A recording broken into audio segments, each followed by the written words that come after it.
যে হিন্দু মুসলমান, যেমন আমি বুদ্ধিস্ট, যেমন শিখ খ্রিস্টান, কেননা আমরা এক হয়ে যাই, কারণ আমি মানবতার সবচেয়ে বড় ধর্ম জানি।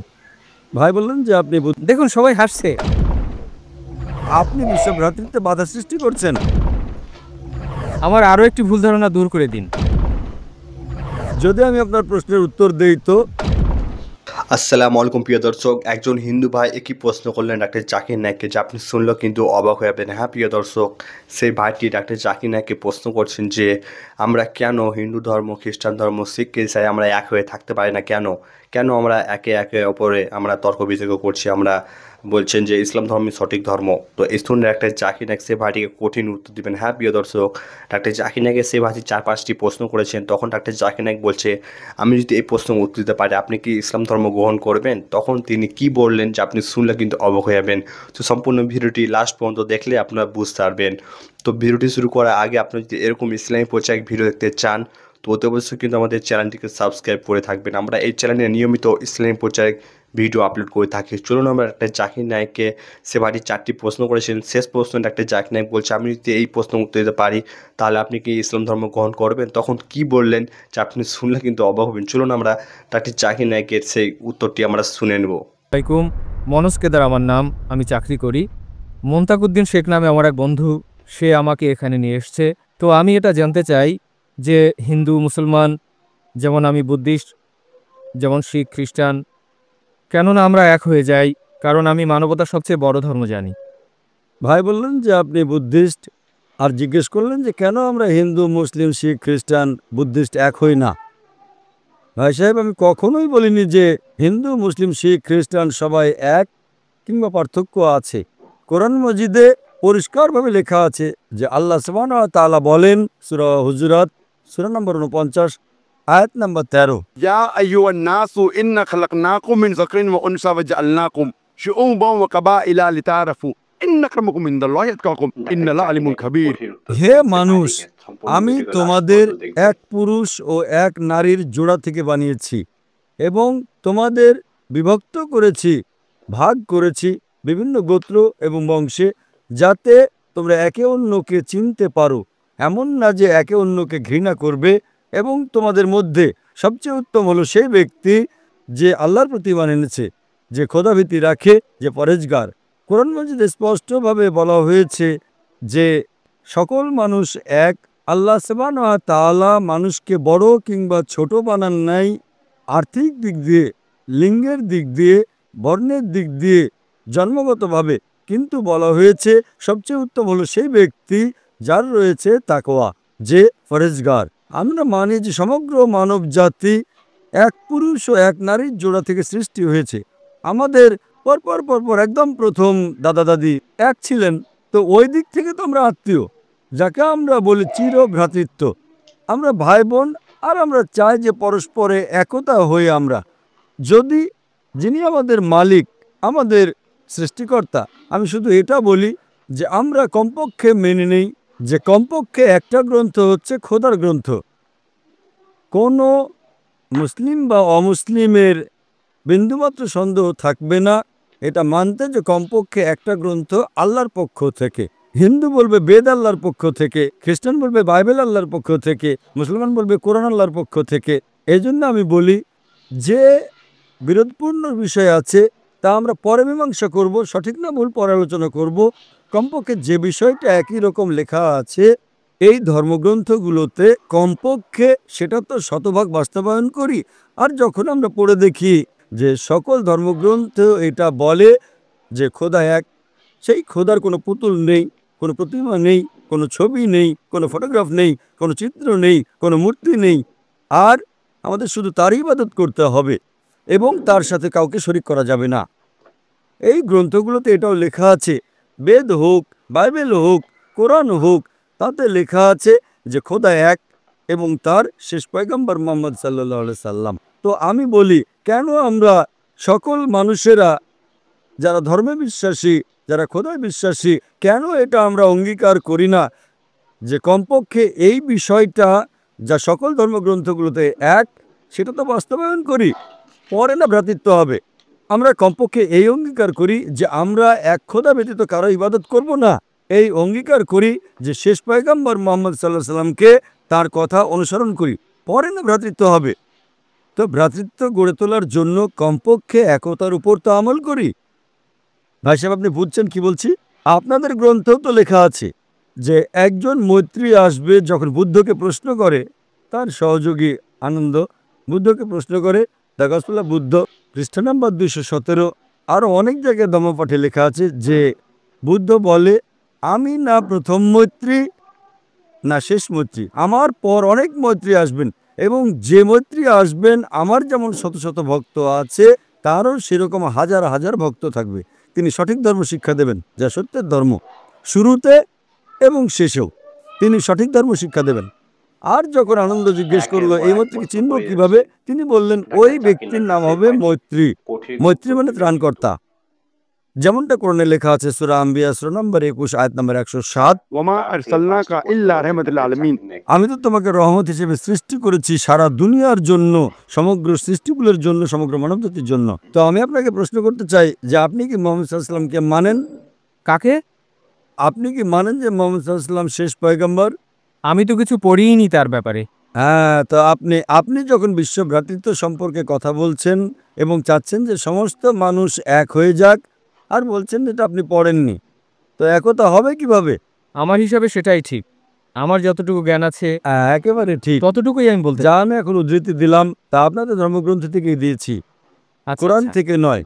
কোরআনে অনেক দৃষ্টান্ত আছে, বেদের মধ্যেও আছে, বাইবেলের মধ্যেও আছে। নিজেদের ধর্মগ্রন্থ শতভাগ মানুষই পড়ে না, একদম ঠিক আছে। সেজন্যই আমি বলি। তাই আমি বলছি, না পড়লে তো দোষ আপনি করছেন। হ্যাঁ, ভুল আমার। আপনার ভুলের জন্য বিশ্ব ভ্রাতৃত্ব সুসংগঠিত হবে না, তো আপনি বিশ্ব ভ্রাতৃত্বে বাধা সৃষ্টি করছেন। ঠিক কথা। ভুল আপনার না আমার? আমার ভুল। আমি আপনার ধর্মগ্রন্থ পড়েছি, ঠিক কথা। হিন্দু ধর্মের, খ্রিস্টান ধর্মের, ভগবদ গীতা, বেদ, ধম্মপাঠ। আমার বন্ধু আমাকে তাই বলেছে যে ডক্টর জাকির সাহেব শুধু ইসলাম ধর্মের অর্থাৎ শুধু কোরআন পড়েন নাই, তিনি সব পড়েছেন। আমার পিছনে বসে আছেন এখনো, তাকে দরকার তো আমি মাইকে ডাকতে পারি। একদম ঠিক আছে, কিন্তু আমার তো মনে হচ্ছে আপনি আমার প্রশংসা করলেন। না না, এমনটি নয়। যেমন ধরেন একজন ডাক্তার ওষুধ দেয়, ও ডাক্তার কত ভালো ডাক্তার, খুব ভালো ডাক্তার, খুব সম্মান, খুব নামডাক। সেই ডাক্তার আপনাকে ওষুধ দিচ্ছে কিন্তু আপনি খাচ্ছেন না। স্যার, আমি মানি এ কথা। আপনি তো বুঝছেন না, তো প্রশংসা করে কি লাভ? ডাক্তার আপনাকে পরীক্ষা নিরীক্ষা করে ওষুধ দিচ্ছে, খুব ভালো ডাক্তার, খুব সুনাম, এত ভালো, খুব প্রশংসা করলেন, কিন্তু ওষুধ না খেলে আপনার চিকিৎসা কি করে হবে? ঠিক কথা। তো আপনাকে বলি, বিশ্ব ভ্রাতৃত্বের চিকিৎসা আমি দিচ্ছি। আপনি মানেন যে খোদা এক এবং সেই খোদা ছাড়া কোনো মাবুদ নেই, তাকে ছাড়া আর কারো ইবাদত করা যাবে না, এবং মানেন যে শেষ পয়গম্বর মুহাম্মদ সাল্লাল্লাহু আলাইহি সাল্লাম। তো এটাই চিকিৎসার শুরু আপনার। আপনি তো চান আপনার চিকিৎসা এবং বাকি মানুষের চিকিৎসা হোক। আমার আরও একটি ভুল ধারণা দূর করে দিন। হ্যাঁ, ইনশাল্লাহ, একটা নয় দুটো দূর করে দেবো। 18 বছর আগে জি হ্যাঁ। যখন দ্বন্দ্ব হয়েছিল হিন্দু মুসলিম, আচ্ছা, এমন কেন হলো? হিন্দু মুসলমান দ্বন্দ্ব কেন হয়? একদম।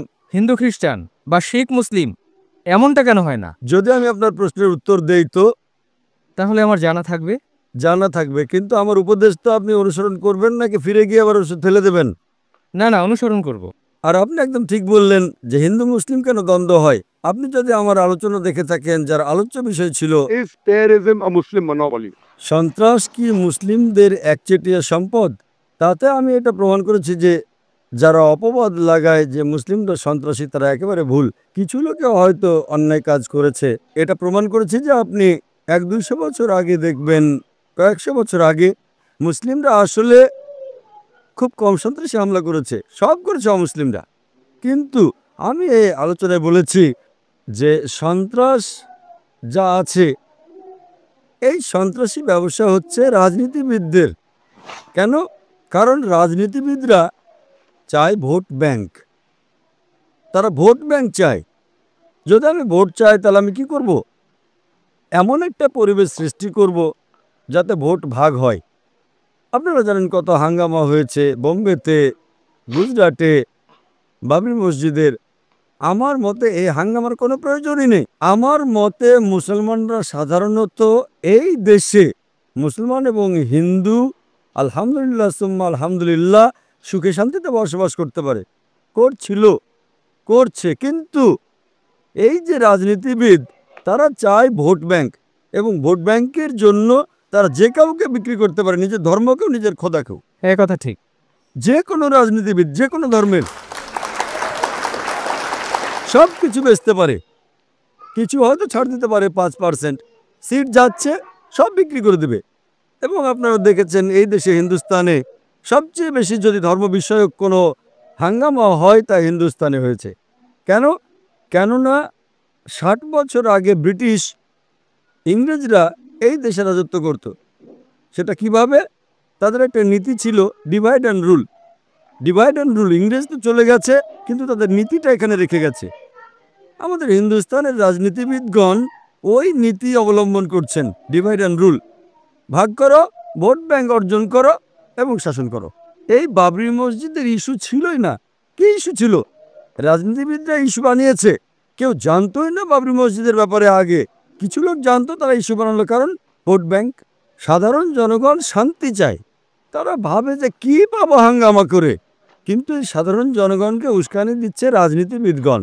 আমরা যদি এদের ফুসলানিতে না আসি, ইনশাল্লাহ ইনশাল্লাহ হিন্দু মুসলিম হাঙ্গামা হতেই পারে না।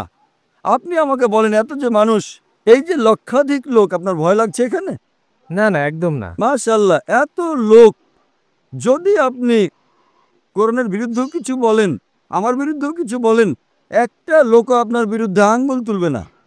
না আমরা উঠাতে দেব না কেউ উঠাবে। এটাই হচ্ছে আমাদের ধর্ম। সাধারণত আপনারা দেখবেন ধর্মীয় কোনো আলোচনা যখন হয়, অনেক প্রশ্নোত্তর পর্ব হয়। আমিও অনেক আলোচনায় গেছি, হিন্দু ধর্মগুরুদের, খ্রিস্টান ধর্মগুরুদের প্রশ্ন করার সুযোগই তারা দেয় না। না, দেয় না। প্রশ্ন হবে তো ঘরে। আরে কেন ভাই? যদি আপনি আলোচনা করেন তো আমার অধিকার আছে আপনার কথায় একমত হওয়ার বা আপনার কথা না মানার। ওনাদের ভয় যে জনসমক্ষে প্রশ্ন করা হলে তাদের ভাণ্ড খুলে যাবে। এটা আমারও জানা আছে যে প্রশ্নোত্তর পর্ব হলে আমারও ভাণ্ড খুলে যাবে, কিন্তু আমার ভাণ্ড পরিষ্কার। ইন্না দ্বীনা ইনদাল্লাহিল ইসলাম। আমাদের ভাণ্ড পরিষ্কার। শুধু এই ধর্ম, আল্লাহ তাআলা বলেন সূরা আলে ইমরান সূরা নম্বর 3 আয়াত নম্বর 19, ইন্না দ্বীনা ইনদাল্লাহিল ইসলাম। শুধু সেই ধর্ম যা আল্লাহ তাআলার কাছে গ্রহণযোগ্য, তা হচ্ছে খোদার ইচ্ছা অনুযায়ী তুমি চলো। এবং যতই আপনি প্রশ্ন করবেন ততই আপনার বিশ্বাস বাড়বে যে এটা সত্য ধর্ম। আমরা যদি অঙ্গীকার করি যে রাজনীতিবিদরা যে উস্কানি দেয় সেই উস্কানিতে আমরা আসবো না, ইনশাল্লাহ শান্তি থাকবে। চাই হিন্দু মুসলিমদের কথা মানুক বা না মানুক, মুসলিমরা হিন্দুদের কথা মানুক বা না মানুক, ইসলামে কখনো বাধ্যবাধকতা নেই। কোরআন স্পষ্টভাবে লেখা আছে সূরা আনাম সূরা নম্বর 6 আয়াত নম্বর 108, যে তুমি তাদেরকে গালি দিও না যারা আল্লাহ ব্যতীত অন্য কারো ইবাদত করে, তা না হলে অজ্ঞতাবশত তারাও আল্লাহকে গালি দেবে। আমাদের অন্য ধর্মের যে মাবুদ, তাদের গালি দেওয়ার অধিকার কারও নেই, আমরা শুধু বোঝাতে পারি। তা আমার মতে এই দাঙ্গা ফ্যাসাদ এর অধিকাংশ মানে 99% আমার মতে করে রাজনীতিবিদরা, সেটা আমেরিকা হোক বা ইউকেতে হোক অথবা ইন্ডিয়ায় হোক। যদি আমরা তাদের ফুসলানিতে না আসি, এমন রাজনীতিবিদ তৈরি হবে, আমরা এমন একটা পরিবেশ তৈরি করব, সত্যের জন্য ভোট দেখ বা না দেখ ইনশাল্লাহ সুখ থাকবে এবং শান্তি থাকবে, আর আমরা একে অন্যের সাথে সদ্ব্যবহার করতে পারবো। আশা করি উত্তরটা পেয়েছেন। ধন্যবাদ। মার্শাল্লাহ একটা চাকরি না গেছে বাটি প্রশ্ন করেছিলেন যে আমরা খ্রিস্টান ধর্ম, শিখ, ইসাই, হিন্দু ধর্ম আমরা এক হয়ে থাকতে পারি না কেন? তো ডাক্তার জাকির মার্শাল্লাহ কঠিন উত্তর দিলেন। এই জন্য ডাক্তার জাকির নাইককে আমরা জ্যান্ত কম্পিউটার বলে থাকি। ডাক্তার জাকির নাইকে যে কোনো প্রশ্ন করেন না কেন তিনি উত্তর দিতে সক্ষম হয়। সে ভাইটি 4-5টি প্রশ্ন করেছিলেন, যে 4-5টি উত্তর দিয়েছেন ডাক্তার জাকির নাইক। শেষ প্রশ্নের উত্তরটি আপনারা শুনলেন যে আপনি যদি এই প্রশ্ন উঠতে পারি তাহলে আপনি কি করবেন, তখন তিনি কিন্তু চুপ হয়ে গেছিলেন। তো প্রিয় দর্শক, এরকম ইসলামী পরিচয় ভিডিও দেখতে হলে কিন্তু আমাদের আল্লাহ আস্থা চ্যানেলটিকে সাবস্ক্রাইব করে রাখবেন। আমরা এই চ্যানেলে কিন্তু নিয়মিত শিক্ষামূলক ইসলামী পরিচয় ভিডিও আপলোড করে থাকি। তো অবশ্যই কিন্তু আমাদের চ্যানেলটিকে সাবস্ক্রাইব করে রাখবেন, ভিডিওটিকে বেশ শেয়ার করে দেবেন, আমাদের মা বোনদেরকে দেখার সুযোগ করে দেবেন। তো দেখা হবে নতুন একটি ভিডিওর সাথে।